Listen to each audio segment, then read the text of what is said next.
মুরব্বী বা ডাক দিয়ে বাবারে কেমন জানি তুমি যখন নাম বলতে বলতে যখন বলেছো তোমার নেতার নাম হলো বিশ্বনবী মুহাম্মদ, তখন আমার কেমন জানি মনটা নরম হয়ে গেছে, তোমার প্রতি আমি দুর্বল হয়ে গেছি। আল্লাহু আকবার বলে বাবা তুমি যখন নাম নিয়েছো মুহাম্মদ, তখন আমি তোমার প্রতি দুর্বল হয়ে গেছি। ও বাবা আমি তোমার খবর বাদশার কাছে দেব না। এবার ডাক দিয়ে বলতেছেন চাচা তাইলে বুদ্ধি দেন, আমি যেহেতু একাই মুসলমান এই রাষ্ট্রে, আমি আর ফেরত যাইতে পারবো না, সাগর পাড়ি দিয়ে আমার দেশেও যাইতে পারবো না, চাচা এখন আমি কি করি? ডাক দিয়ে বলে বেটারে আজকে আমার পূজা দেওয়ার কথা, তুমি যদি এখানে একটু ওয়েট করতা, আমি কোনো মতন পূজাটা দিয়া আমি তোমাকে ভালো জায়গায় ছুঁয়ে দিতাম, আমার বোনের বাড়িতে তোমাকে থাকার জায়গা করে দিতাম। তবে তোমার একটা ওয়াদা দেওয়া লাগবে, তুমি যে মুসলমান কাউকে বলবা না। বলে চাচা তাইলে আমি নামাজ পড়তে পারবো না, কোরআন তেলাওয়াত করতে পারবো না? বলে হ্যাঁ তুমি পারবা, সুরজন বলে যাইয়া গাছের আড্ডালে গাছের আড়ালে তুমি গোপনে তোমার আল্লাহকে ডাকবা। আওয়াজ দিয়া বলেন সুবহানাল্লাহ। আবার বন্ধুরি আবুল বারাকাত বললেন ঠিক আছে দাদা তাই হবে, আগে আমার থাকার জায়গার ব্যবস্থা করে দেন।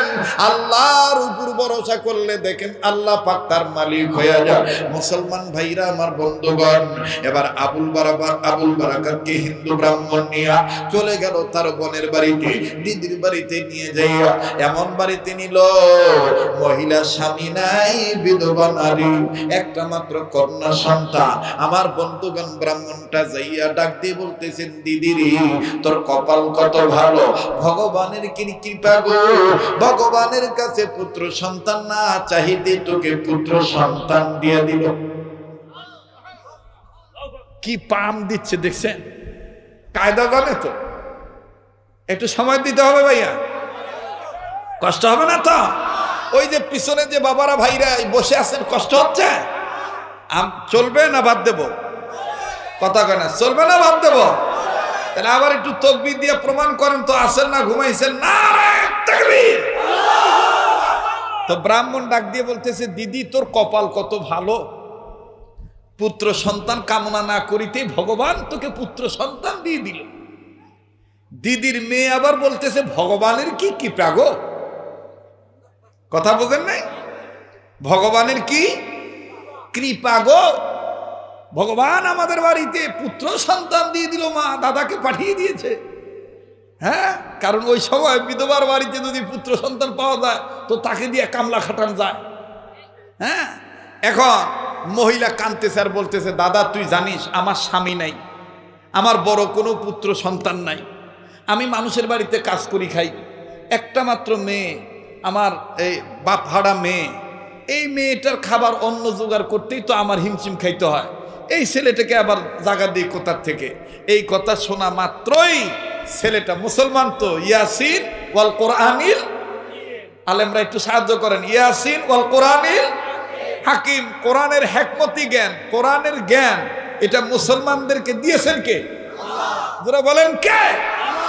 এই ছেলেটা ফট করে দূর থেকে ডাক দিয়ে কয় মা গো আমার মা নাই, বাবা নাই, আপনি আমার মা লাগে, ও মা আমাকে শুধু থাকিবার জায়গা দেন, কাজকর্ম করে খাবো, আমার কামাই আমি করব, পারলে আপনাদের সংসারের খাবার জোগাড় করে দেব, আমাকে নিয়ে টেনশন করা লাগবে না, মা মা মা গো মা। যখন মহিলা মা কইয়া ডাকাইছে মহিলার মায়া লাগছে। এজন্য দেখবেন আমাদের বাংলাদেশে ফকিরগুলা যখন ভিক্ষা করিবার আসে কোনোদিন বাড়ির সামনে কয় না বাবা গো চারটা ভিক্ষা দিয়ে, বাড়িতে আসিলে দুয়ারের কাছে দাঁড়ায় কয় মা গো, কথা কয় না রে। আপনারা তো জানেন যে আমার ওয়াজ একটু লম্বা হয়, আমি আস্তে আস্তে আগাই, তাড়াহুড়া করি না। নাকি পরিবর্তন হয়ে গেছি? হ্যাঁ, একটু সময় দিবেন না ইনশাল্লাহ? খুব ভালো লাগতেছে আমাকে আপনাদেরকে দেখে, আমার খুব সুন্দর পরিবেশ। আর আল্লাহর কাছে খুব দোয়া করছি।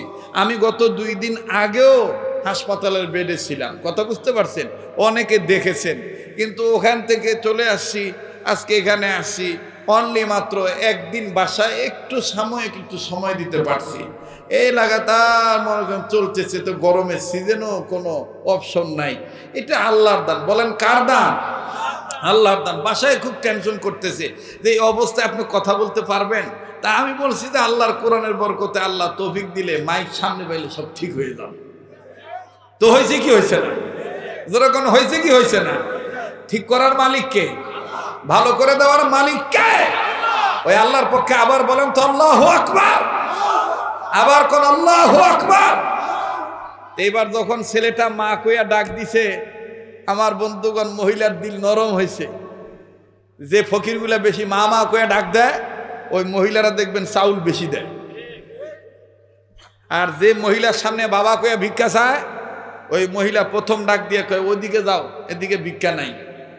ফকির বুঝিবার পাইয়া যদি কয় মা গো, ও মা তুই ভালো থাকবো মা, অচনকে শুনি দাও, চাউল ধরি দাও। ঠিক না? তো এইবার যখন বলছে মা আমার খাবার নিয়ে আপনার টেনশন করতে হবে না, খালি আমাকে থাকিবার দেন, আমার কামাই আমি করে খাবো, আর পারলে আপনাদেরকে সহযোগিতা করব। এই কথা শোনার পরে সাথে সাথে মহিলার মেয়ে ডাক দিয়ে আবার বলতেছে ভগবানের কি কৃপা গো মা, ভগবানের কাছে তুই পুত্র সন্তান না চাহিতেই তোর ঘরে পুত্র সন্তান চলে এসেছে, ভগবানের কি কৃপা গো। তার মানে বোন রাজি হয়ে গেছে। এবার যাই হোক, লম্বা কথা সংক্ষেপ করে দিলাম, রাজি থাকতে দিল ছেলেটাকে। সকালবেলা যায় জঙ্গলে কাঠ কাটতে, সারাদিন কাঠ কাটে, বিকালের দিকে কাঠ বিক্রি করে বাজারে, বিক্রি করে আনাজ তরি তরকারি যা পায় টোপলা বান্ধি বাড়িতে নিয়ে আসে, নিজেও খায়, এই বুড়িকেও খাওয়ায়, বুড়ির মেয়েকেও খাওয়ায়। থাকতে থাকতে থাকতে থাকতে 6 মাস কেটে গেছে। কয় মাস? 6 মাস ভালোই কাটতেছে, কোনো কান্নাকাটি কাজিয়া ঝগড়া কোনো কিচ্ছু নাই। হঠাৎ করে একদিন 6 মাস পরে হঠাৎ করে দেখে বুড়ি কাঁদতেছে, বাড়ি যেয়ে দেখে বুড়ি কান্দে, বুড়ির মেয়েও কান্দে। এখন এই মুসলমান ছেলেটা হাফেজ আবুল বারাকাত ডাক দিয়ে কয় আল্লাহ কান্দেছে কেন, ঘটনাটা কি? কাছে যে জিজ্ঞেস করছে মা গো তুমি কান্দো কেন? ডাক দিয়ে বলে বাবা তুমি কে, তোমার পরিচয় জানা নাই, তবে রে বাবা তুমি আমাদের পরিচয় জানো কি জানি না। বাবা আমার কান্নার কারণ হইল, ও বাবা সাগরের পারে আমাদের মালদ্বীপের প্রেসিডেন্টের নির্মিত দেখছো কিনা বাবা একটা মন্দির, বড় মন্দির? বলে হাই মন্দিরটা দেখছি। বলে বাবা এই মন্দিরের ঘটনা তোমার জানা আসেনি? বলে কি ঘটনা? ডাক দিয়ে বলতেছেন বাবা ও আমাদের মালদ্বীপ প্রেসিডেন্টের সিদ্ধান্ত অনুযায়ী, আমাদের দেশের রাষ্ট্রীয় বিধান অনুযায়ী প্রতি 6 মাস অন্তর অন্তর একটা মেয়েকে বউ সাজাইয়া, নববধূ বানাইয়া, বউ রূপে সাজাইয়া, তাকে লাল কাপড় পরাইয়া ওই মন্দিরের ভিতরে দিতে হয় ঢুকাইয়া। রাত্রি 12টা যখন বেজে যায়, সাগর থেকে তখন একজন দানব আসে। দানব আসে এই মেয়েটাকে আক্রমণ করে, এই মেয়েটাকে হত্যা করে। সকালবেলা বাদশা ঘোষণা দেয়, বাদশার ঘোষণা অনুযায়ী মেয়েটার মার বাবা এই নববধূর লাশ নিয়ে বাড়িতে আসিয়া দাফন করে। বাবা আমি এই জন্য কান্দি। হাফেজ আবুল বারাকাত ডাক দিয়ে কম মাগো, এটা তো আপনার কান্নার কারণ আমি খুঁজিয়ে পাইলাম না। মহিলাটা ডাক দিয়ে বাবা এতদিন আমার মেয়ের নাম আসে নাই, আজকে সকালবেলা 12টার পরে আমার মেয়েটার নাম বাদশার দরবার থেকে আসে। আমার এই ভাড়া মেয়েটাকে, এই এতিম মেয়েটাকে বউ সাজাইয়া দরবারে দিতে হবে, এই জন্য আমি কান্দি। আমার এই মেয়েটাও মরে যাবে, আমি কার মুখ থেকে মা ডাক শুনে কলিজা ঠান্ডা করব, অন্তর জুড়াবো। ছেলেটা ডাক দিয়ে মা গো, এই জন্য আপনি কাঁদতেছেন? মা বলে আমি এই জন্য কান্দি। হাফেজ আবুল বারাকাত ডাক দিয়ে মা গো, আমি একটা কথা জানতে চাই। মা বলো না, বলো না গো মা, তোমার এই মেয়েটাকে কবে বউ সাজাইতে হবে? কোন দিন তোমার এই মেয়েটাকে বউ বানায় দিতে হবে? বলে আজকে রাত্রির মধ্যে বউ বানায় রাখতে হবে, আগামীকালকে বেলা 12টার মধ্যেই বাড়ির উঠানোর উপরে জলচকির উপরে বসাইয়া রাখতে হবে, নতুন কাপড় পরে বউ সাজাইয়া। তখন তারা আসবে, বউটাকে পালকিতে করে নিয়ে যাবে, পুলিশ গাড়ি নিয়ে আসবে, গাড়ির উপর মেয়েটাকে বউকে তারা তুলবে। এই জন্য আমি কাঁদতেছি, এখন আমি কি করি? হাফেজ আবুল বারাকাত ডাক দিয়ে মা গো, এখন আমি আর একটা কথা বলতে চাই, মনে কষ্ট নিবা না। ডাক দিয়ে কয় তুমি আবার কি বলবা, বলো না। ডাক দিয়ে মা মনে যদি কিছু না নাও মা, এই দেখো আমার এখনো দাড়ি উঠে নাই, আমার এখনো মুছ গজায় নাই। ও মা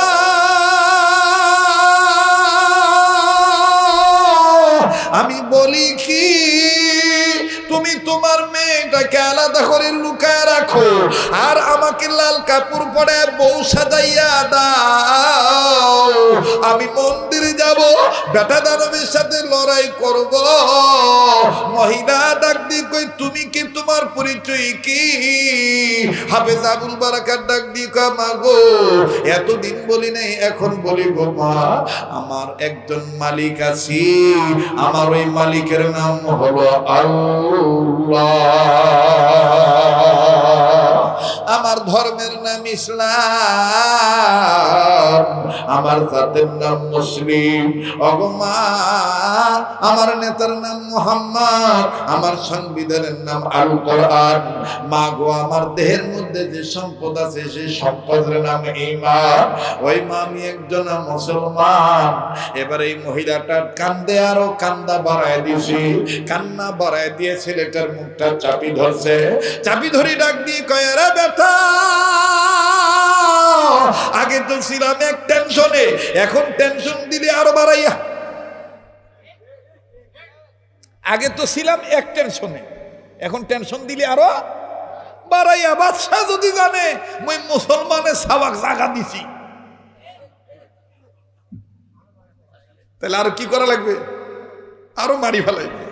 ছেলেটা ডাক দিয়ে কমাও, টেনশন করবেন না, আপনি আমারে বউ সাজায় দেন, আমি মন্দিরে যাব,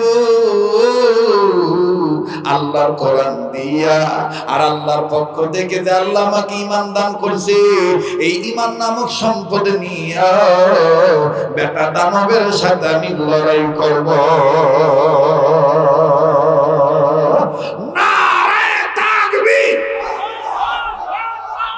শুনিবেন?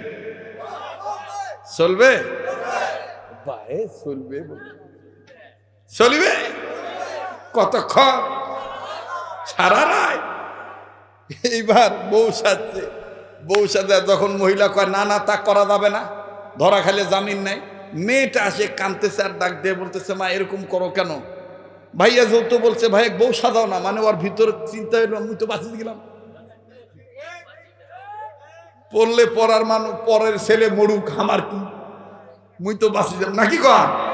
কিন্তু মহিলা বলতেছে দেখ রে, ছোড়ার বুদ্ধি গলা আর বুড়ার বুদ্ধি তলা, তুই তো তোর বুদ্ধি কস যে দেও ভাইকে সাজায় দাও, যদি ধরা খায় তখন তোর এই ভাইও মরবে, তুইও মরবি, মুইও মরবি। ছেলেটা ডাক দিয়ে কয় মা গো, হায়াতের মালিক আল্লাহ, মৌতের মালিকও আল্লাহ, আপনি আমাকে সাজায় দেন, বাকি কথা ফিরতে হবে। লম্বা কথা সংক্ষেপ করে দিলাম।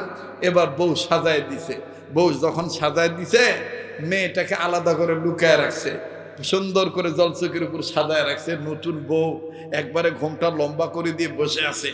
এখন পুলিশ তো রাজ দরবার থেকে পুলিশ নিয়ে আসছে, পিকআপ ভ্যান মানে ভ্যান নিয়ে আসছে, পালকি নিয়ে আসছে, এই বউটাকে তুলবে। এখন বাড়িতে ঢোকার আগেই পুলিশগুলো লক্ষ্য করতেছে অন্যান্য বাড়িতে অন্যান্য মাসে নববধূদেরকে নিতে গেলে বাড়ির ভিতরে কান্নাকাটির আওয়াজ থাকে, এই বাড়িতে দেখি কোনো কান্নাকাটি নাই, এ বাড়িতে কোনো কান্নাকাটি নাই। এক পুলিশ আর এক পুলিশকে বলতেছে এ বাড়িতে কোনো কান্নাকাটি নাই, ঘটনা কি? এখন ফট করি আর এক পুলিশের মধ্যে কিছু পুলিশ আছে না দরবেশ মার্কা, এই পুলিশ তখন কয়েছে ওই সমস্ত বাসিন্দারা ভগবানের পক্ষে জীবন দিতে চায় না, আর এই বাড়িওয়ালারা ভগবানের পক্ষে জীবন দিতে রাজি।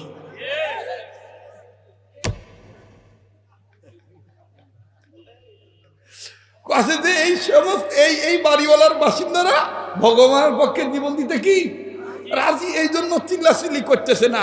তো অফিসারের এই কথা শুনে সব যা আছে সবাই ঠান্ডা।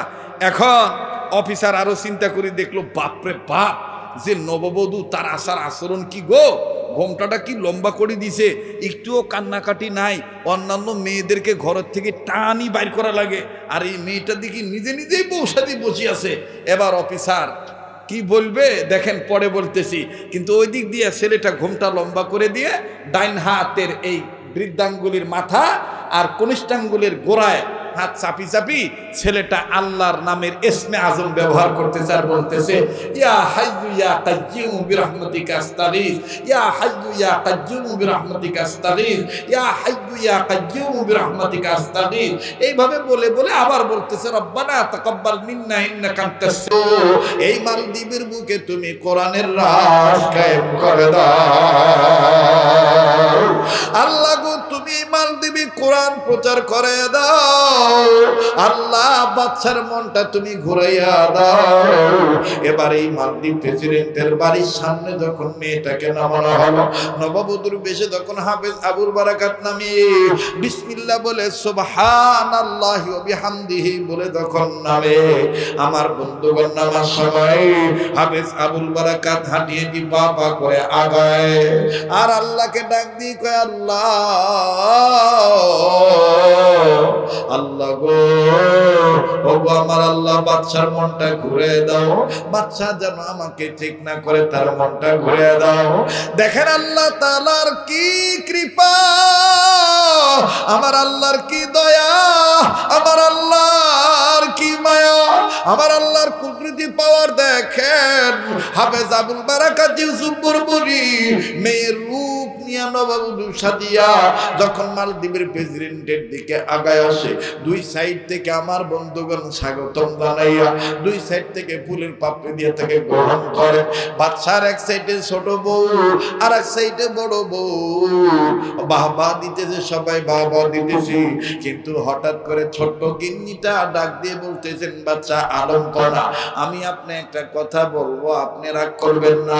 বাচ্চা ডাক দিয়ে বললেন, গিন্নি তুমি আমার জীবন সঙ্গিনী, তুমি আমায় কি বলবা বলো না। গিন্নি ডাক দিয়ে বলতেছেন, বাচ্চা আলমপনা, আপনার সাথে আমার বিবাহের দাম্পত্য জীবন বয়স চলতেছে 6 বছর। এই 6 বছরের মধ্যে 12টা নববধূকে আমার চোখের সামনে এইভাবে বউ সাজিয়া মন্দিরে ঢুকে দিয়েছে। সকালবেলা তাদের লাশ নিয়ে কেউ মাটিতে পুঁতে রাখছে, কেউ তাদের লাশটা পোড়ায় দিয়েছে, কেউ দিয়েছে শ্মশানে, কেউ দিয়েছে কবরস্থানে। কিন্তু বাচ্চা আলমপনা, আজকের নববধূটা ব্যতিক্রম দেখতেছি। বলে কেমন ব্যতিক্রম? ডাক দিয়ে বলে, বাচ্চা আলমপনা, অন্যান্য মেয়েদেরকে গাড়ি থেকে টেনে টেনে নামাইতে হয়, আর এই মেয়েটা দেখেন টানা লাগলো না, আপনা আপনি ভগবানের দানবের পক্ষে নেমে গেল। বাচ্চা আলমপনা, আমিও যেহেতু একজন নারী হইয়া নারীর পক্ষে বলতে চাই, এরকম একটা ভদ্র নারী, সতী নারীকে যদি আপনি অন্য নারী দিয়া যদি আপনি উলঙ্গ করে চেক করেন, আমার মনে হয় তার সতীত্বের উপর আঘাত আসবে, তাকে অপমান করা হবে। তাই আমি বলতে চাই, বাচ্চা আলমপনা, এতদিন তো মেয়েদেরকে চেক করেছেন, আজকে কি বিনা চেকে মেয়েটাকে মন্দিরে ঢুকানো যায় না? রাখে আল্লাহ, মারে কে? মারে আল্লাহ। ইন্না নাহনু নাযালনা যিকরা ওয়া ইন্না লাহু লাহাফিজুন। কোরআন নাজিল করেছেন আল্লাহ, হেফাজত করার মালিক। এখন আমার ভাইরা, আদমজাত ছোট বউর প্রতি একটু বেশি দুর্বল থাকে। যার দুই বউ তারা ভালো করে জানে। কবেন হুজুর আপনি কিভাবে জানেন? আমি লেখাপড়া করিয়া জানছি বাবা, মেশিন চালায় না, আমার মেশিন একটাই। আমি যা কই বাঙালি শকশকা কথা, ভাইয়া কি ঠিক আছে না? কেউ রাগ করলে করুক, না করলে না করুক, আমার মেশিন একটাই। কিছু কিছু হুজুর আছে মানে দুই বিয়ে করার খুব তাগিদ দেয়। হ্যাঁ, চারটা বিয়ে এই করো সেই করো। আচ্ছা ভাই, তোমরা যদি সুন্নত মনে করেন চার বিয়ে করা, কোথায় পাইছে? হয় বিয়ে করলে নবী যে কটা কইছে ওই কটা করো, 9টা করো, নাই 11টা করো, নাহলে 13টা করো। কথা কয় না? হাকাও সুন্নত বলেই চালিয়ে দিবেন, তা হবে না। কথা বলে না। হ্যাঁ, একের অধিক বিয়ে করা এটা আল্লাহর নির্দেশ দিয়েছে, কিন্তু ইহা বলিয়া সমাজে ফিতনা ছড়ানো যাবে না। আর যাই হোক, এবার আমার বন্ধুগণ, ছোট বউর প্রতি একটু দুর্বল থাকে আদম সন্তান, ঠিক কিনা? এখন ছোট বউ কথাটা বলছে, রিকোয়েস্ট করছে, স্বামী মেনে নিছে। স্বামী মেনে নিয়ে ডাক দিয়ে বলতেছে, হ্যাঁ তোমার কথা গ্রান্ডেড, তোমার কথা গ্রহণ হইল, যাও আজকে চেক করা লাগবে না, বিনা চেকে মন্দিরের ভিতর ঢুকায় দাও। সুবহানাল্লাহ কন, একটু জোরে কন সুবহানাল্লাহ। সিনা ঘুরে দিছে। সিনা যখন মেয়েটার ঘুরে দিছে, আসলে তো মেয়ে না, আসলে কে? জোরে কন, ছেলে না? নববধূর সিনাটা যখন ঘুরে দিছে, ঘোমটা লম্বা করে বিসমিল্লাহ বলে যায়, আয়াতুল কুরসি পড়ে যায়, আর ইন্না নাহনু নাযালনা যিকরা ওয়া ইন্না লাহু লাহাফিজুন এইটা পড়ে পড়ে যায়। আমার বন্ধুগণ, মন্দিরে ঢোকা শেষ, বাইরে দিয়ে তালা লাগায় দিছে। ঘোষণা চলে আসছে, রাত্রে 12টা বাজে দানব আসবে, অতএব এখন বাজে সন্ধ্যা, রাত্র এতটা, তোমরা সবাই যার যার দরজা আটকাও, জানালা আটকাও, দানব আসতে যেন ঝামেলা না হয়। বাদশার নির্দেশ, মালদ্বীপ প্রেসিডেন্টের ঘোষণা, সবাই দরজা জানলা আটকায় দাও। তো সবাই দরজা জানলা আটকাই দিছে। কেউ ঘুমাইলে ঘুমায়, কেউ না ঘুমাইলে না ঘুমায়, সবাই দরজা জানলা আটকাইছে, সবাই ঘুমায়। কিন্তু মালদ্বীপের বুকে 3টা লোকের চোখে ঘুম নাই। কয়টা লোক? কথা কয় না, কয়টা? 1 নম্বর হলো বুড়িমা, 2 নম্বর হলো বুড়ির বেটি। এই দুইজনের চিন্তা হলো, যদি ধরা খায়, যদি ধরা খায় তাহলে কি শেষ। আর 3 নম্বর হলো হাফেজ আবুল বারাকাত। আবুল বারাকাতের চিন্তা হইল, না জানি কি হয়, দানব আসবে রাত্র 12টা, এখন বাজে রাত্র 11টা, বাকি আছে কয় ঘন্টা? যেরকম কয় ঘন্টা? 1 ঘন্টা। হাফেজ আবুল বারাকাত কয়, যা হয় হবে, মন্দির তো সারা জীবন ওরা মন্ত্র পাঠ করছে, আমি আজকে মন্দিরে নামাজও পড়ি, কোরআনও তেলাওয়াত করি, চান্স আজকে পাইছি। সুবহানাল্লাহ বলেন। যেমন এই সাতালে তো সবসময় ধান, ভুট্টা ইত্যাদি ইত্যাদি শুকানো হয়। যাই হোক, আজকে তো কোরআনের আলোচনা হইতেছে। কথা কন ঠিক কিনা? এটা কপাল খুলি দিছে কে? কথা বলেন। আল্লাহ দিয়েছেন। মুহতারাম হাজিরিন, কষ্ট হচ্ছে আপনাদের? তা হাফেজ আবুল বারাকাত ইউসুফ বরবরী রহমতুল্লাহ আলাইহি তেলাওয়াত শুরু করে দিয়েছেন, নামাজ আদায় করতেছেন। বেজে গেছে 11টা, 11:30, বাকি আছে আর কয় ঘন্টা? আপনারা কি বাকি কথাটা শুনবেন? হঠাৎ করে 11:40 বুড়ির বেটি বুড়ি ডাক দিয়ে কুতেছে, মা। কি বেটি বল? ডাক দিয়ে বলে, মা গো,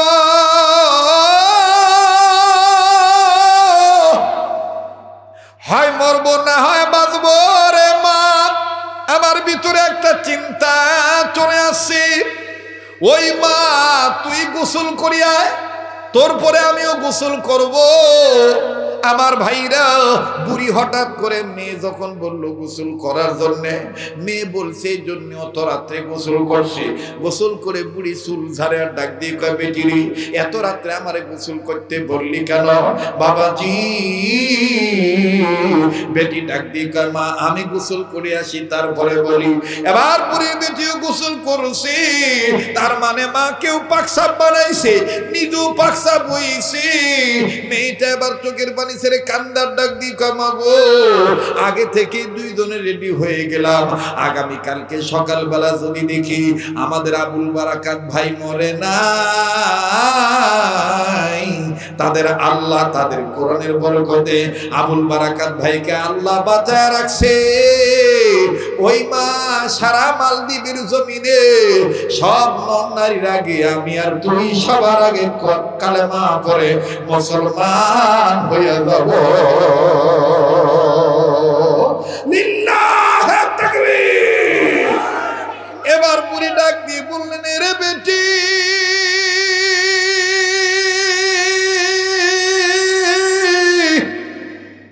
বেটি রে, আগে তুই প্রিপারেশন নিয়ে নিলি, আমারে তুই প্রস্তুতি গ্রহণ করতে বলতেছিস। ঠিক আছে বেটি, আমরা দুজনে গোসল করে রেডি হয়ে গেলাম। ভাইজান 10-15 মিনিট সময় লাগবে কথাটা ফিনিশিং দিতে, একটু আমাকে অভয় দেওয়ার জন্য, উৎসাহ দেওয়ার জন্য অবাজান একটু বলতে পারবেন কিনা ঘটনাটা ফিনিশিং দিয়ে একসাথে মোনাজাত করে যাবেন ইনশাআল্লাহ। কারা কারা তো এরা একটু হাত তুলে দেখান তো দেখি। সফলতার সফলতার জোরে বলেন আমিন। হাত নামান বন্ধু, এই মদমের সাথে মোনাজাত করলে ঠকবেন না। এই পাগলকে আল্লাহ পাক প্রতি বছরের নেয়, এই বছরও বাজান গোটা রমজান মদিনাতে রেখেছিলেন। মদিনা শরীফে ঈদ করে তারপরে বাংলাদেশে আসি, এই তো আর কয়েকদিন দেশে আসি, এরপরে আবার সামনে মাসের প্রথম দিকে আখের ফেতরা, তার মানে হজের লাশ সফর। আমার ভাইরা আরাফাতের মাঠের উদ্দেশ্যে রওনা দেব, মিনা মুজদালিফায় যাব, আল্লাহর ঘর কাবা ঘর ধরে দোয়া করব। এই পাগলের সাথে দোয়া করলে ঠকবেন না। মুসলমান ভাইরা আমার বন্ধুগণ, একটু দেখেন দিলটা নরম হয়নি, এক ফোঁটা চোখের পানি ফালাইতে পারেন কিনা। এবার আবুল বারাকাত ইউসুফ বরবরি ঘড়ির দিকে তাকায় দেখে বেজে গেছে 11:50 মিনিট, বাকি আছে কয় মিনিট? জোরে বলেন কয় মিনিট? 10 মিনিট পরে দেখেন খেলা কিভাবে যাবে, অবাজান মন্দিরগুলো কিভাবে ভাঙিয়ে দেয়, অবাজান দেখেন মালদ্বীপে কিভাবে ইসলাম কায়েম হয়ে যায়। আমি বলছি বলবো, কিন্তু আবুল বারাকাতের কথাটা বলেনি। আবুল বারাকাত নামাজ শেষ করে দিও আমার বন্ধুগণ কয়েক মিনিটের জন্য দুই হাত আল্লাহর দরবারে তুলিয়া চোখের পানি ছেড়ে কান্দার ডাক দিয়ে কয়, আল্লাহ এই দেশে আমার মাও নাই, বাবাও নাই, আপন বলতে কেউ নাই গো আল্লাহ তুমি ছাড়া। আল্লাহ এই দেশে কেউ পশ্চিম চিনে না, কেউ তোমাকে বড় বলে ঘোষণা করে না, নানান মানুষ নানা ধরনের পূজা দেয়। আল্লাহ গো আমি এতিম মানুষ,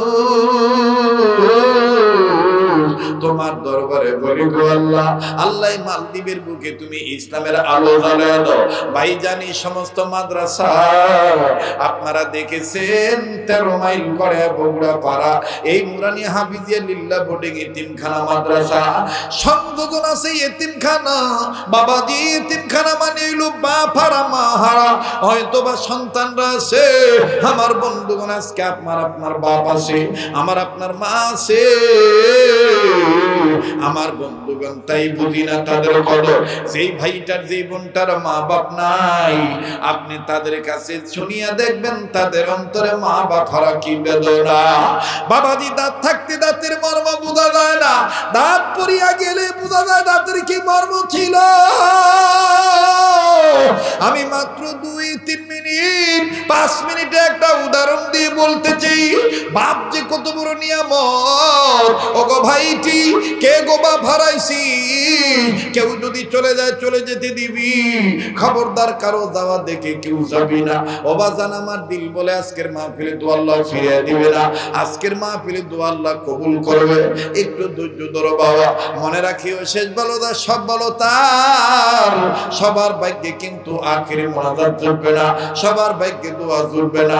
কার দোয়া কখন কবুল হবে এটা আমার আল্লাহ পাক ভালো জানে। আমার আগে যিনি ওয়াজ করেছেন মাওলানা জাহিদুল ইসলাম সাহেব, তিনিও আমার বন্ধুগণ আমার কানে কানে বলে গেছে, হযরত আপনি মুসাফির মানুষ, আমার জন্য দোয়া করবেন, আমার সন্তানটার জন্য দোয়া করবেন, আল্লাহ পাক মুসাফির দোয়া ফিরিয়ে দিবে না। আমার ভাইরা জাহিদুল ইসলাম সাহেব দোয়া চেয়ে গেছে। আরে বাবাজি, এই পাগল দোয়া করবি, দোয়াটা করিয়ে দিবা। যুবক বন্ধুরে, যুবতী বোনেরা, যুবক ভাইরা, কারা কারা যেন এসএসসি পরীক্ষার্থী, দাখিল পরীক্ষার্থী, পরীক্ষা চলতে যে পরীক্ষা দিয়েছো, অবাজান সামনে আরো সামনের বছর অনেক পরীক্ষা আসবে, আল্লাহ তোমাদের রেজাল্ট ভালো করে দিবে। মাদ্রাসার ছাত্র ভাইরা, ছাত্রী বোনেরা, স্কুল কলেজের ছাত্র ভাইরা, ছাত্রী বোনেরা, একটু ধৈর্য ধরো। এবার বাজান রে হাফেজ আবুল বারাকাত কান্দার ডাক দি বলে, আল্লাহ ইচ্ছা থাকা সত্য আর আরব দেশে যেতে পারবো না, এই দেশে আমার মা নাই, বাবা নাই, তুমি ছাড়া আমার আপনার কেউ নাই। আল্লাহ আল্লাহ আমি চাই মালদ্বীপের বুকে আমার জীবনের বিনিময় হলো তুমি কোরআনের রাজ কায়েম করে দাও আল্লাহ। আরে বাবাজি, বাপজি কত বড় নিয়ামত। বলতেছিলাম ভাইয়া, আমি আসতেছি মালদ্বীপের ঘটনা, কিন্তু 2-4-5 মিনিটে শুধু বলতে চাই বাপজি কত বড় নিয়ামত। বাবা যার দুনিয়ায় নাই, এই বগুড়া পাড়া নুরানি হাফিজিয়া লিল্লাহ বোর্ডিং ইতিমখানা মাদ্রাসা আসিয়া দেখবেন যে ছাওয়াটার বাপ নাই, আপনি দেখবেন তার মুখটার মধ্যে কেমন জানি বিষণ্ণতার ছাপ, কেমন জানি তার অন্তরে একটা দুঃখ লেগেই থাকে। যেমন আমি আমার মাদ্রাসার কথাই বলি, আসরে নামাজ পড়ার পর বারান্দায় দাঁড়ায় আছি, নিজ মাদ্রাসার বারান্দায়, নিজ প্রতিষ্ঠানের বারান্দায় দাঁড়াইয়া বাচ্চাদের খেলা দেখতেছি, ছাত্ররা খেলাধুলা করতেছে, ছোটাছুটি করতেছে, খুব ভালো লাগতেছে তাদের পরিবেশটা। হঠাৎ করে বাজানো মাদ্রাসার মেন গেটের দিকে যখন নজর গেল, নজর করে দেখতে পাইলাম একজন বাবার হাতে আঙ্গুর, বেদানা, কমলা, মালটার ব্যাগ দেখা যায়, চানাচুর বিস্কিটের প্যাকেট দেখা যায়, কিন্তু কোন ছেলেটার বাবা আমার জানা নাই।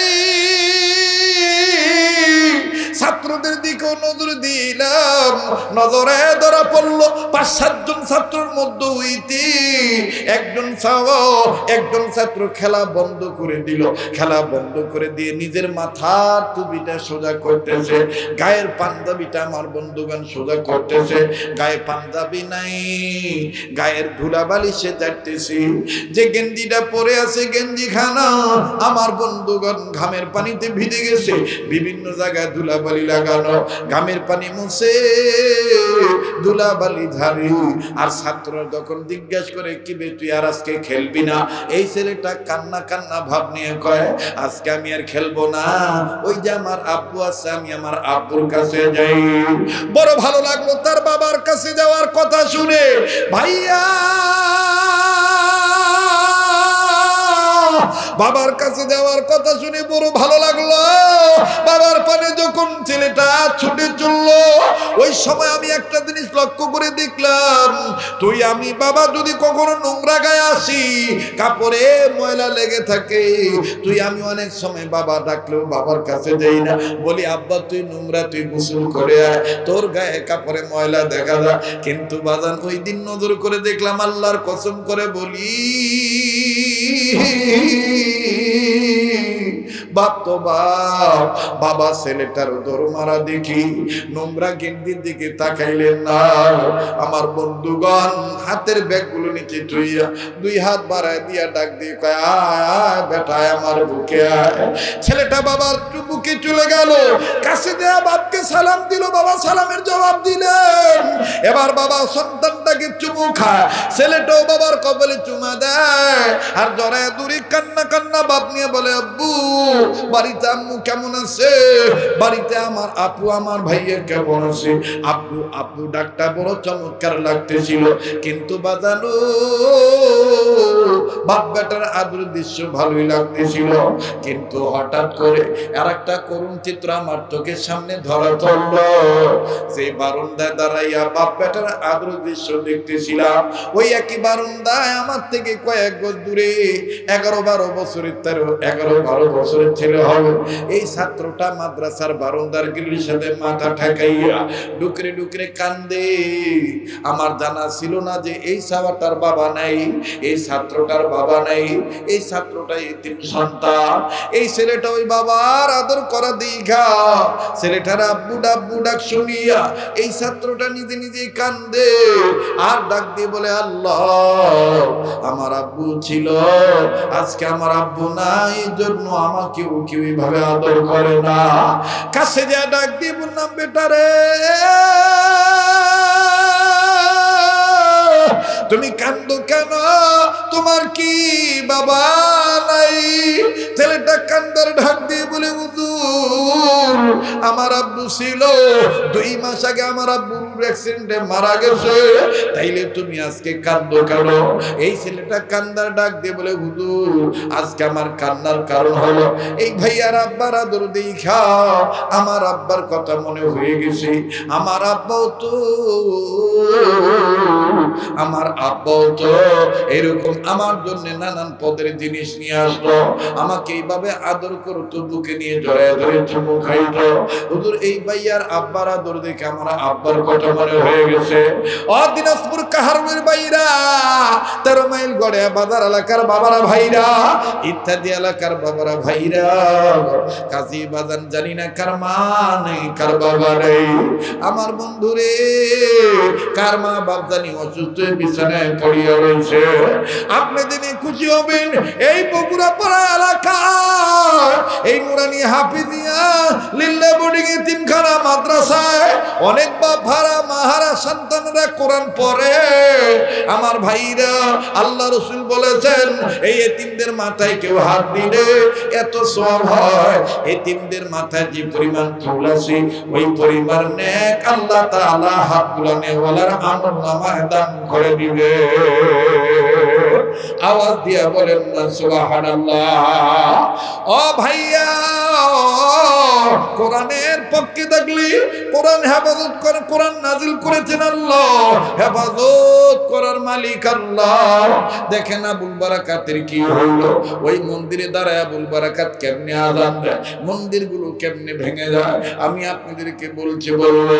তবে আমি আপনাদের কাছে মুসাফির হইয়া যে হাতটা দিয়ে বারবার কাবা ধরি, এই গভীর রজনীতে আপনাদের কাছে ছোট্ট একটা আবদার করবো, পারলে দিবেন, না পারলে না দিবেন, কিন্তু উঠে যাবেন না।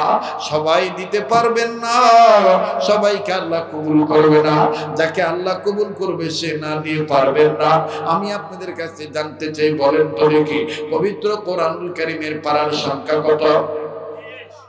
আবার বলেন কত পারা? 30 পারা কোরআন শরীফকে মহব্বত করে মুসলমান ভাইরারে আমার, এই 30 পারা কোরআনের মহব্বত আমি আপনাদের কাছে দেখতে চাই। আর আপনারা বলেন তো দেখি কোরআন শরীফের সূরার সংখ্যা কয়টা? 114 সূরা। এই 114 সূরার আমি বিপরীত মুখে আমি একটু আপনাদের কাছে দেখতে চাই। আপনাদের এলাকা ধান ভুট্টা আবাদি এলাকা, অবাজান এই ধর্মীয় প্রতিষ্ঠানে লিল্লা বোর্ডিং এর উন্নয়ন কল্পে এতিমদের খানার জন্য 2 মণ 5 মণ 10 মণ 1 মণ 2 মণ ধান, 1 মণ 2 মণ ভুট্টা, 1 বস্তা ধান 1 বস্তা ভুট্টা, এইভাবে যে যতটুকু পারবেন বাবা 114 সূরা আমি একটু মিলাইতে চাই। খুশি হইয়া বাজান আপনি নাম লেখাইবেন, আল্লাহ পাক কবুল করবেন, মালিক মঞ্জুর দিয়ে দিবে। আর 30 পারা কোরআনের পক্ষে আমি দেখতে চাই বাজান এই ময়দানে মজলিসে এমন লোক আসে একাই 50,000 20,000 30,000 10,000 টাকার নগদ কাটা যখন এক জায়গায় যায়, সেকেন্ডের কাটা মিনিটের কাটা ঘন্টার কাটা, তখন বলেন কয়টা বাজে? তিন কাটা যখন এক জায়গায় গেল, আমার বন্ধুগণ টনটনা যখন সোজা হয়ে দাঁড়িয়ে গেল, বেজে গেল 12টা। এবার 12টা বাজার পর রিং ঢং ঢং করে বেজে উঠল, ঘন্টার আওয়াজ হয়ে গেল। সবাই কেমন জানি সিগন্যাল দিয়ে বাদশার পক্ষ থেকে বলতেছে, খবরদার আর কেউ জান্নাত খুলবে না, খবরদার আর কেউ দরজা খুলবে না, দানব চলে আসতেছে। আবার আবুল বারাকাত, আমার বন্ধুগণ, আমার ভাইরা জানালা খুললো, মন্দিরের ভিতর থেকে নজর করে দেখতেছে, হায় হায়, সাংঘাতিক ভয়ঙ্কর রূপের একজন দানব দেখা যায়। এত বড় বড় বসন, দুইটা চোখ তার লাল, আর মাথায় কেমন জানি সিংহের মতন দেখা যায়, নখগুলো তার বড় বড়, আর কেমন বড় বড় পাপ, কেমন বড় বড় তার হাত।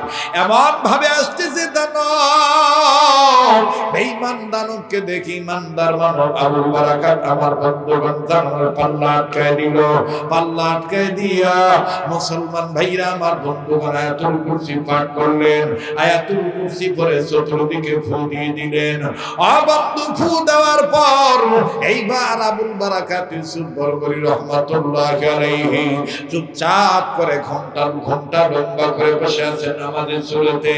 দানব তার স্বভাবগত বৈশিষ্ট্য অনুযায়ী, আমার বন্ধুগণ তার চরিত্র অনুযায়ী, এই দানব মন্দিরের কাছে আসিয়া দরজার মধ্যে এত জোরে একটা লাথি মারলো, দরজা ভেঙে গেল। দরজার পাল্লা যখন দুই পাল্লা যখন জায়গায় দুই জায়গায় পড়ে গেল, মন্দিরের দরজা যখন ভাগ হয়ে গেল, বেঈমান দানব তার পূর্বের নেচার অনুযায়ী, চরিত্র অনুযায়ী, স্বভাব অনুযায়ী মহিলা মনে করে আমার বন্ধুগণ সব সময় এই দানব মানবদের চুলের মুঠি ধরে টান দেয়। মহিলা মানুষের চুলের উপর আগে হামলা করে। অবাজান যখন বেঈমান দানব ইমানদার মানবের উপরে হামলা করার জন্য মহিলা মানুষ মনে করে যখন হামলা চালাইলো, ও বাবাজি হাতের মধ্যে চলে আসলো শুধুমাত্র কাপড়ের আঁচল, আর কোনো চুল নাই। দানব ডাক দিয়ে কয়, ব্যাপার কি? তুমি দেখি নেড়া মাথা, তুমি কে গো? তোমার পরিচয় কি? ইমানদার মানব ডাক দিয়ে বলতেছেন, আমার নাম আবুল বারাকাত, আমার জাতের নাম মুসলমান, আমার ধর্মের নাম ইসলাম, সংবিধানের নাম আল কোরআন, সম্পদের নাম ঈমান, রবের নাম আল্লাহ। আওয়াজ দিয়া বলেন না সুবহানাল্লাহ। বেঈমান দানব ডাক দিয়ে বলতেছেন, তোর এখানে কে আনলো? বলে, এখানে আমারে পুলিশরা আদর করে আনছে। বলে, পুলিশরা কি জানতো না তুই পুরুষ মানুষ? কয় জানতো না। পুলিশরা মনে করছে আমি মহিলা মানুষ। এইবার বেঈমান দানব ডাক দিয়ে বলতেছে, আমার কাছে তুমি এবার এখন কি চাও? আমার বন্ধুগণ ইমানদার মানব ডাক দিয়ে বলতেছে, আমি শুধু জানতে চাই তুমি কতদিন ধরে এই কাজ করো, আর তুমি এইটা বন্ধ করবা কি করবা না? বলে, ওটা পরের সাবজেক্ট, আগে বলো তোমার আসল পরিচয় কি? ইমানদার মানব ডাক দিয়ে বলতেছে, আমার আসল পরিচয় হলো আমি একজন মুসলমান, আমি ভিনদেশী মানুষ, এই দেশে আমার কেউ নাই, আমি কোরআন তেলাওয়াতকারী একা, আমি নামাজ পড়নেওয়ালা একা, আযান দেনেওয়ালা একা, আমার কেউ নাই, এই দেশে আমি ইসলাম প্রচার করতে চাই। বেঈমান দানব ডাক দিয়ে কই, ইমানদার মানব, তুমি কি জানো তোমার পরিণতি কি হইতে পারে? ইমানদার মানব ডাক দিয়ে বলতেছে, আমার পরিণতি, আমার তকদীরের ফয়সালার মালিক তো আমার আল্লাহ, আমার ভালো মন্দ সবকিছু ওনার কুদরতি খাতায় লেখা। আওয়াজ দিয়া বলেন সুবহানাল্লাহ। বেঈমান দানব ডাক দিয়ে বলে, তোমার আল্লাহর পরিচয়টা দাও। ইমানদার মানব ডাক দিয়ে বলতেছেন, আমার আল্লাহর পরিচয় হলো কুল হুয়াল্লাহু আহাদ আল্লাহুস সামাদ লাম ইয়ালিদ ওয়া লাম ইউলাদ ওয়া লাম ইয়াকুল লাহু কুফুয়ান আহাদ। বলেন, এটা কার পরিচয়? 114 সূরার মধ্যে সূরা ইখলাস কার পরিচয় পত্র? আল্লাহর পরিচয় পত্র। এবার বেঈমান দানব ডাক দিয়ে বলতেছেন, ইমানদার মানব,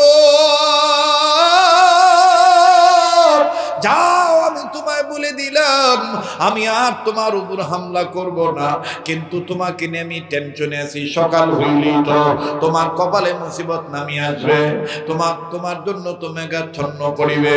বলে কেমন সেটা বলেন তো দেখি। বলে সকালবেলা যখন লাশ নিতে আসবে, লাশ নিতে আসিয়া যখন দেখবে তুমি জিন্দা মানব, বাদশা তখন তোমাকে মেরে ফেলবে, পাটা বলি দেওয়ার মতন তোমার কল্লাটা বডি থেকে আলাদা করবে। ইমানদার মানব ডাক দিয়ে বলতেছে, তোমার হাত থেকে আল্লাহ পাক আমাকে এখন যেভাবে বাঁচাইল, মালদ্বীপের প্রেসিডেন্ট পুলিশদের হাত থেকে আমার আল্লাহ আর তো ভালোভাবে বাঁচাইতে পারে। ইন্না নাহনু নাযালনা যিকরা ওয়া ইন্না লাহু লাহাফিজুন। আওয়াজ দিয়ে বলেন না আল্লাহু আকবার।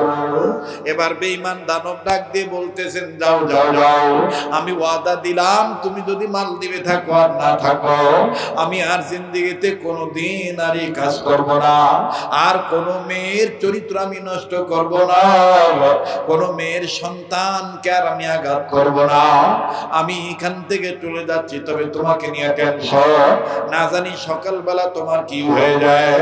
অনেক লম্বা কথা সংক্ষেপ করে দিলাম রে বন্ধু। এইবার পরের দিন সকাল হয়ে গেল, বাপরে, হে রাইট হইছন না না এই থাক, আরে বহুত রাইট হইছে। হ্যাঁ চলবে তো যুবকের দেখি তো ঘুমাইছে না, জাগনা আছেন, লিল্লাহে তাকবীর। বাড়ি যাবেন না, শেষ করি যাবেন। ও এখন তার কালেকশন নাই, টাকা তো তোলা হয়ে গেছে, ঝামেলা তো শেষ, এখন তো আমি দোয়া করে দিলেই হয়। ও বাকি কথা শেষ করা লাগবে। তাহলে আবার দুই হাত একটু টান টান করেন তো দেখি, পূর্বের পরিবেশটা ফেরত আনেন। হাত টান টান করেন, মাশাআল্লাহ, একটু ডান বাম নাড়াচাড়া দেন।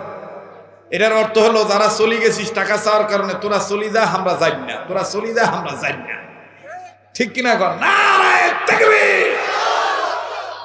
কষ্ট দিলাম, বেজার হইলেন মুসলমান ভাইরা আমার, বন্ধুগণ। এবার পরের দিন সকালবেলা বাদশার পক্ষ থেকে, মালদ্বীপের প্রেসিডেন্ট পক্ষ থেকে ঘোষক ডাক দিয়ে বলতেছে, তোমরা রেডি হয়ে যাও, মেয়েটার লাশ এখন মন্দির থেকে বের করা হবে। আরে বন্ধু, এবার ওই বুড়ি আর বুড়ির মেয়ে দুইজন ডাক দিয়ে বলতেছেন, মাগো যদি দেখি ভাইজান জীবিত আছে, তাইলে তোমার সিদ্ধান্ত আর আমার সিদ্ধান্ত, কালেমা পড়ে মুসলমান হয়ে যাব। ভাইজানকে তো ফাঁসিতে ঝুলানো হবে, ভাইয়ের সাথে আমরা মুসলমান হয়ে শহীদ হয়ে যাব। আরে বন্ধু, আস্তে করে যখন মন্দিরের দিকে পুলিশগুলো লাশ আনতে গেল, যায় দেখে হায় হায় লাশ নাই, কেমন জানি তরুতা যায়, একজন একটা জিন্দা মানুষ দাঁড়ায় আছে। পুলিশগুলো ডাক দিয়ে বলতেছে, তুমি কে? ছেলেটা ডাক দিয়ে বলতেছে, আমি একজন মুসলমান। বলে তুমি কেমনে এলা? কয় তোমরাই তো আনছো। কয় তুমি কেমনে আইছো? কয় তোমরাই তো আনছো। কয় কবে আনছি? কয় কালকে।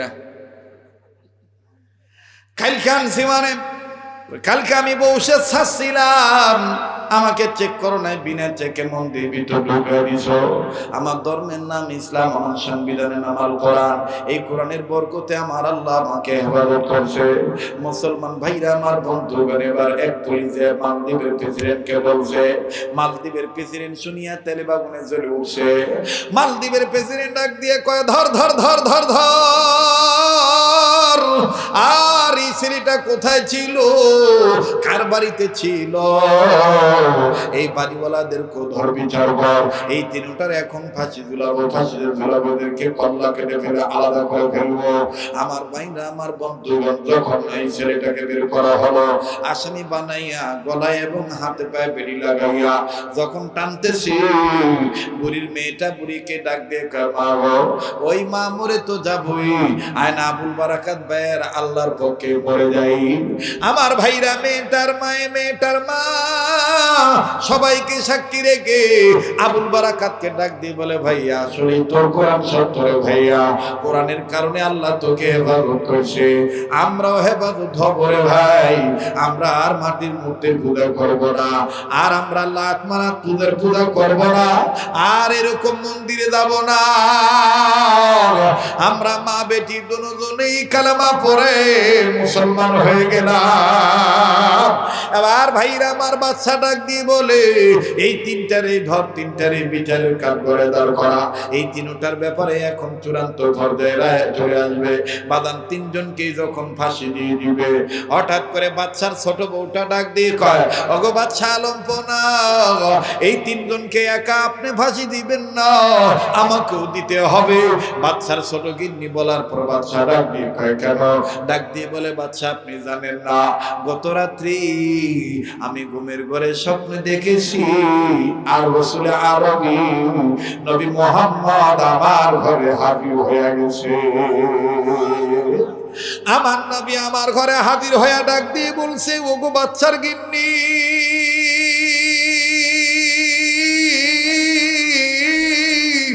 তোর কারণে আমার উম্মত আবুল বারাকাত কোরআনের উসিলায়, তোর উসিলায় আবুল বারাকাতের কোরআন সহ আবুল বারাকাত হেফাজত হয়ে গেছে। ওগো মা, আমি রাসূল আরবী বলতেছি, তুমি যদি দুনিয়ার সম্পদ ত্যাগ করিয়া আখিরাতে যদি তুমি আমি নবীর সাথে জান্নাতে যেতে চাও, তাহলে আবুল বারাকাতের আনিত দাওয়াতের উপর কালেমা পড়ে মুসলমান হয়ে যাও। গিন্নি ডাক দিয়ে বললেন, বাচ্চা লম্পনা, তিনজনের সাথে আমাকেও ফাঁসি দেন।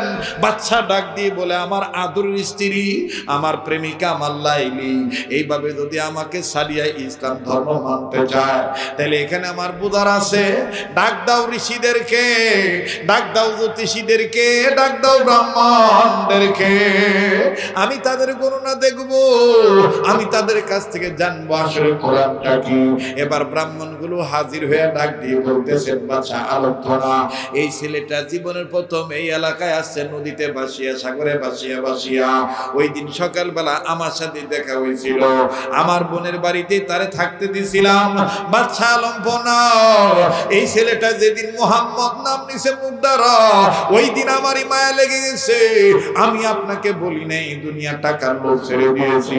বাচ্চা আলম্পনা, আপনাকে আমি পরে করে শোনাবো গণনা, আগে আমারে কালামা পরে করতে দেন ইসলামের ঘোষণা।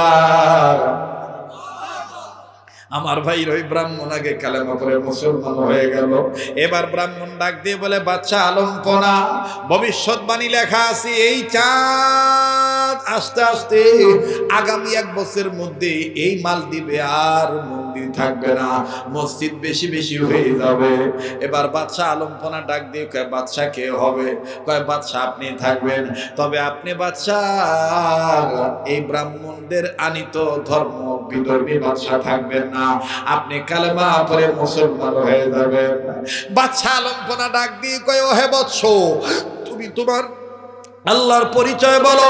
ছেলেটা ডাক দিয়ে বলে, আমার আল্লাহর পরিচয় সবাই পড়েন, কুল হুয়াল্লাহু আহাদ আল্লাহুস সামাদ লাম ইয়ালিদ ওয়া লাম ইউলাদ ওয়া লাম ইয়াকুল লাহু কুফুয়ান। জোরে কোন আল্লাহু আকবার। এবার ছেলেটা ডাক দিয়ে বললেন, বাদশা আলম্পনা, এটা আমার আল্লাহর পরিচয়, আর আল্লাহকে পাওয়ার মাধ্যম কোরআন। এই কোরআন আমার সিনার মধ্যে আছে, যেই কোরআনের মধ্যে আল্লাহ পাক বলে দিয়েছেন, ইন্না নাহনু নাযালনা যিকরা ওয়া ইন্না লাহু লাহাফিজুন। ওগো বাদশা, আল্লাহ পাক বলেন, নবী হ্যাঁ, জিকির নামক কোরআন নাজিল করেছি আমি আল্লাহ, হেফাজত করার মালিক আমি আল্লাহ। বাদশা, আপনি জানেননি রাসূল বলে দিয়েছেন, খায়রুকুম মান তাআল্লামাল কোরআন ওয়া আল্লামা, তোমাদের মধ্যে ওই ব্যক্তি উত্তম ব্যক্তি যে ব্যক্তি নিজে কোরআন শরীফ শিক্ষা গ্রহণ করে এবং অপরকে কোরআন কারীম শিক্ষা দেয়, তারাই উত্তম। মুসলমান ভাইরা আমার বন্ধুগণ, বাদশা এবার ডাক দিয়ে বলতেছেন, বছরে আমি আমার বিবির মতন কালেমা পড়ে মুসলমান হয়ে গেলাম, আমিও ঘোষণা দিয়ে দিলাম ইসলামে। এবার আমি দেখতে চাই আমার সাথে কাবা ধরা হাতের সাথে হাত উঠাইয়া বাপ মার জন্য দোয়া করে যাবেন, একসাথে মোনাজাত করে যাবেন। এতক্ষণ থাকলেন আর 5 মিনিট থাকবেন না দোয়ার জন্য, এটা হতে পারে না। কারা কারা শেষ সময় থাকা পর্যন্ত রেডি আছেন একটু হাত তুলে দেখান তো দেখি। লিল্লাহি তাকবীর। অনুরোধ করে বলবো যারা দাঁড়িয়ে আছেন বাবা, যদি সমস্যা না থাকে ভিতরে ঢুকে বসেন বাবা। বসে দোয়া করা আদব, বসে দোয়া করা আদব। কার দোয়া কখন কবুল হবে এটা আল্লাহ পাক ভালো জানে।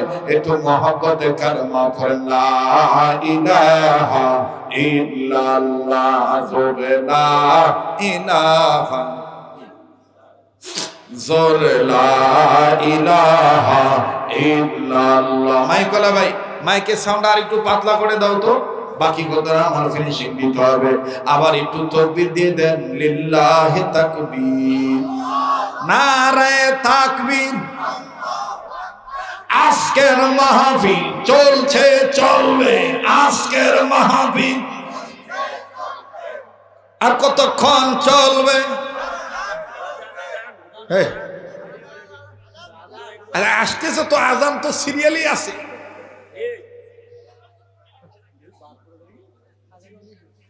এবার মুসলমান ছেলেটাকে বাদশা ডাক দিয়ে বললেন, আমাকে পড়ায় দাও লা ইলাহা ইল্লাল্লাহু মুহাম্মাদুর রাসূলুল্লাহ সাল্লাল্লাহু আলাইহি সাল্লাম। বাদশা যখন কালেমা পড়ে মুসলমান হইলেন, বাদশার গিন্নিও কালেমা পড়ে মুসলমান হইলেন। এবার ছেলেটা ডাক দিয়ে বলছেন, বাদশা আলমপনা কালেমার দিয়েছেন ঘোষণা, এখন আর নামাজ ছাড়া থাকতে পারবেন না। বলে নামাজ পড়তে গেলে কি করতে হবে? বলে আযান দিতে হবে, নামাজ আদায় করতে হবে, মসজিদ বানাইতে হবে। বাদশা তখন ডাক দিয়ে বললে, তাহলে আমাদের উপাসনালয় মন্দিরগুলো ভেঙে ফেলো, মসজিদ গুলো বানাও। আল্লাহু আকবার, জোরে বলেন আল্লাহু আকবার।